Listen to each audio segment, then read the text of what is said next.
સોમનાથ કિચનમાં આપ સૌનું હાર્દિક સ્વાગત છે। તો આજે આપણે બનાવવાના છે ડેઝર્ટ। તો એના માટે મેં લીધું છે મેંગો સેવૈયા બનાવવાના છે ડેઝર્ટમાં આપણે। તો એના માટે મેં એક મેંગો લીધી છે, ખાંડ છે અને દૂધ છે એકદમ સરસ ખાટું। અને અહીંયા મેં આટલી સેવ લીધી છે જે તૈયાર આવે છે। તો આ સેવ શેકેલી છે એટલે આપણને વાર નહીં લાગે। અહીંયા મેં જુઓ 2 ચમચી 3 ચમચી જેટલું ઘી મૂકી દીધું છે।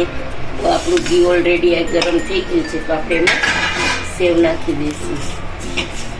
હવે આ સેવ આપણે શેકેલી છે ને એટલે એને બહુ શેકવી તો નહીં પડે, પણ થોડીક વાર આપણે એને શેકી લઈશું।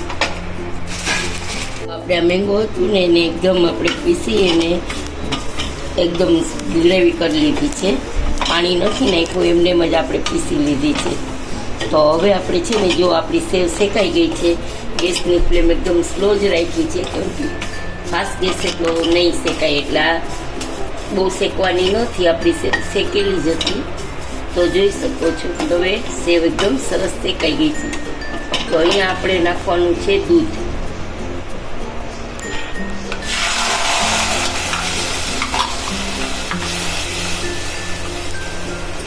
મેંગો સેવૈયા આપણે બનાવીએ છીએ આજે, અને રાતે જમીને પછી ઠંડી મૂકી દેશું, પછી રાત્રે મોડેકથી ખાવાની છે આજે રોહનભાઈને, મતલબ રોહનભાઈને નહીં બધાને ખાવાની છે।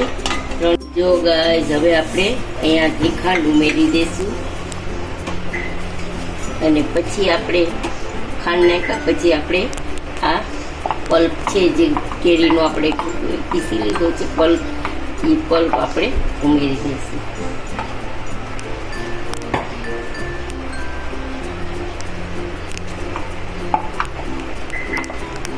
તો હવે દૂધ હતું થોડુંક ધોઈ લીધું છે,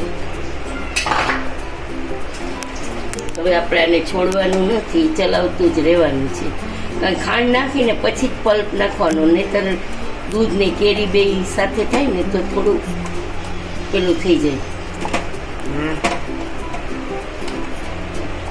તો જુઓ આપણું પલ્પ એકદમ ઉકળી ગયું છે અને એકદમ સરસ ઠીક થઈ ગયું છે।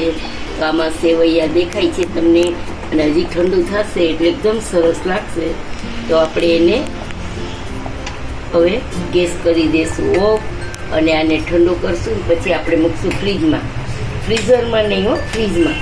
પછી રાતે ડેઝર્ટ આપણે લઈશું જયમાં પછી।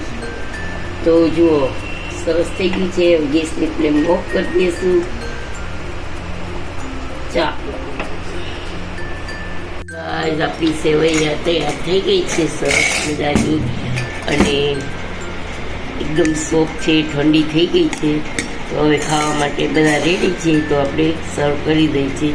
તો આજનો વિડીયો તમને કેવો લાગ્યો તે જરૂરથી જણાવજો, સબસ્ક્રાઈબ કરજો, લાઈક કરજો, અને તમારા ફ્રેન્ડ સર્કલમાં શેર કરજો, અને કમેન્ટમાં જરૂરથી બતાવજો કે આજનો વિડીયો તમને કેવો લાગ્યો। જય શ્રી કૃષ્ણ।